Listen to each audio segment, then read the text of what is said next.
Welcome back to News Geelong as we look at the world of Geelong sport. It's our very own Mitch Scoop Cleary. Good evening, Mitch. Thanks, Rollo. Now we speak to Geelong football journeyman Ricky O'Toole as he was best on ground for East Geelong as they beat Werribee Centrals on Saturday. It was a good effort. I mean, they always come out tough. Werribee are probably playing for their season today, so to get away with the 4 points, we're wrapped. It was ugly in the end, but we got away with the win.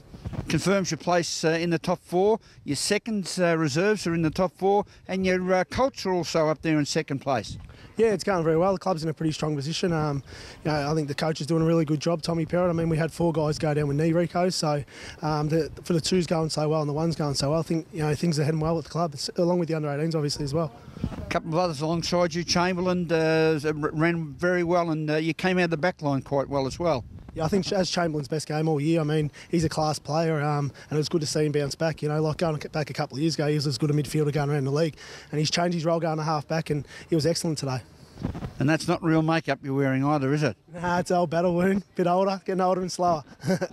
Never fear. You haven't lost the skill though, Ricky. Next week, the Belmont Lions out there at the Winter Resort. But then you've got a couple of hard ones, Bellpost Hill, and then you take on Thompson. So your season's going to be really defining in those 2 matches. Yeah, definitely. I mean, if we aim our spot, our aim's to finish top 3. If we finish top 3 in the year, we're definitely in. I mean, we've got a very tough run the next 5 weeks. We're just going to go out there and have a crack. Hopefully things will go away. And we're playing pretty good footy, so we're still a lot of room for improvement though.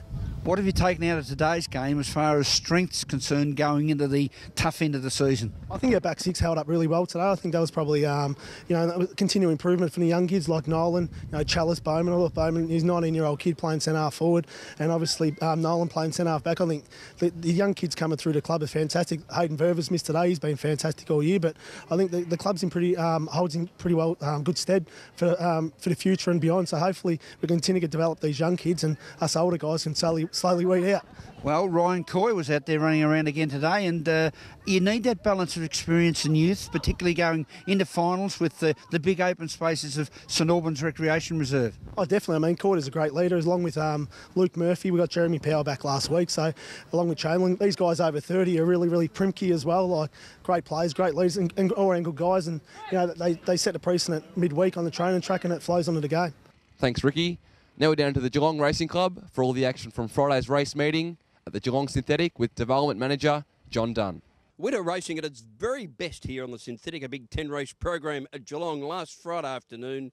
And punters, well, they were on the wrong foot early when Lady Circe, she hadn't run a place in 6 starts, but she got the better of the favourite, Lady Manor, with veteran jockey Peter Mertens on board in the opening event. Coming down towards the 200 metres, it's Lady Circe out on top and skipped away. Manor Lady now chasing well. She's Ellie switched to the inside, then followed by Who Stole My Name. Lady Circe leads 2 lengths. Manor Lady trying to close, but Lady Circe is going strongly, and it's Lady Circe. Lady Circe in the first by 2 lengths on Manor Lady. Craig Froggy Newitt will take out the leading jockey title here at Geelong. He holds a commanding lead, and Froggy got his day underway when he partnered the 6-year-old well-fancied galloper Rambert in the Carlton Draft Handicap. And Newitt now pulls the whip by the 200 metres, leads 3 lengths. Musse Market, Wonderworld down the centre of the track. Rambert starting to tie, but he's still got 2.5 lengths to spare, and it's Rambert down to the line for another win. Rambert by 2 1/4. Colin Little trained galloper worked the line.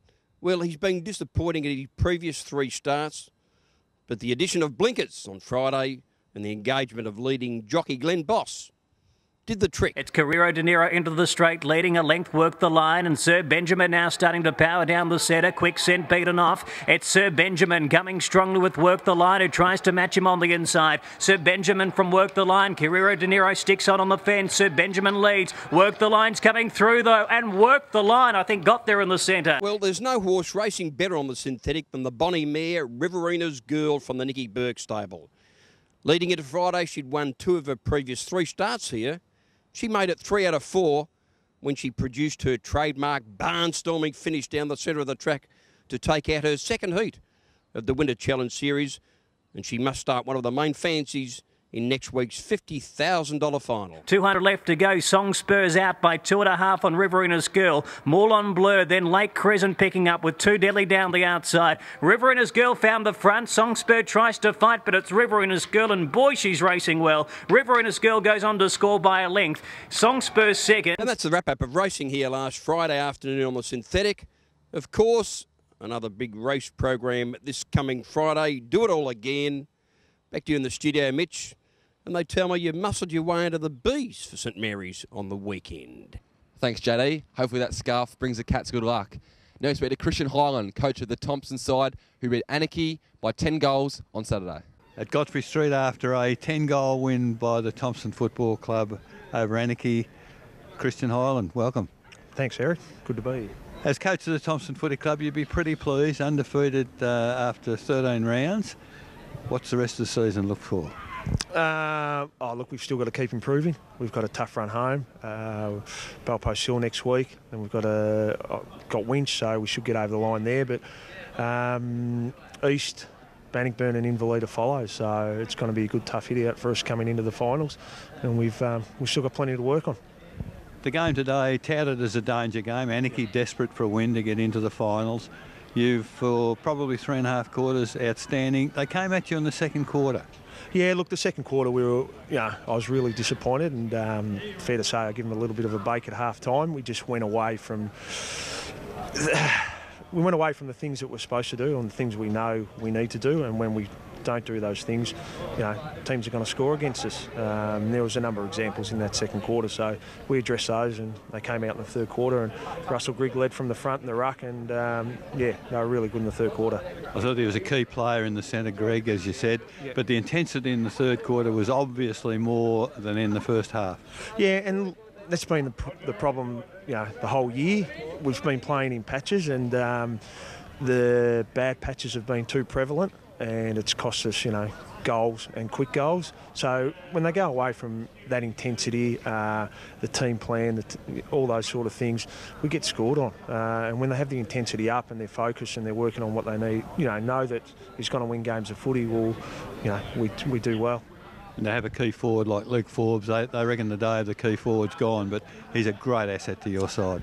Oh, yeah, and look, there's plenty of weeks you look at him and you think he might have kicked 2 or 3, but there's always 7 or 8 on the board.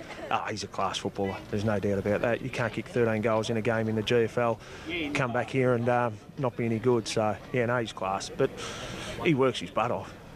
He'd be one of the hardest trainers, and, the boys love him, and he's a great character, and he's good fun, and, it's great to have him back. Top of the table game next week, what do we look for? Oh, well, we've still got significant improvement that we need to make. I'm really looking forward to it. I'm really keen to get out there and see how we go against the best. Thanks, Christian. And from down here at Simmons Stadium, it's back to you in the studio, Rollo. Thank you, Mitch. Good to see you back on the playing field last Saturday with no dicky knee. And now for all the weather conditions expected for Geelong and the Surf Coast over the next 6 days, let's look at the week ahead. Tomorrow, Thursday, will be mostly sunny with some areas of light morning frost and a top of 15. Friday will be partly cloudy with isolated showers until the evening with also a top of 15. Starting the weekend off, Saturday will be partly cloudy with light winds and a top of 16. Then starting off another week of July, Sunday will continue with the mostly sunny conditions, light winds and a top of 14. While Monday will be partly cloudy with a top of 13. Tuesday will also be partly cloudy and a top of 13. Today it was partly cloudy with scattered showers, some hail, as we reached a top temperature of 13 degrees. And that's another bleak winter weather outlook for Geelong and the Surf Coast. Thank you for joining us on News Geelong this evening. We hope that there are people viewing that are earnestly addressing our use it or lose it message. It is vital to us all that we continue to provide this service to you. So remember, take your time and smell the flowers. From all the team at News Geelong, enjoy the rest of the evening and a very good night.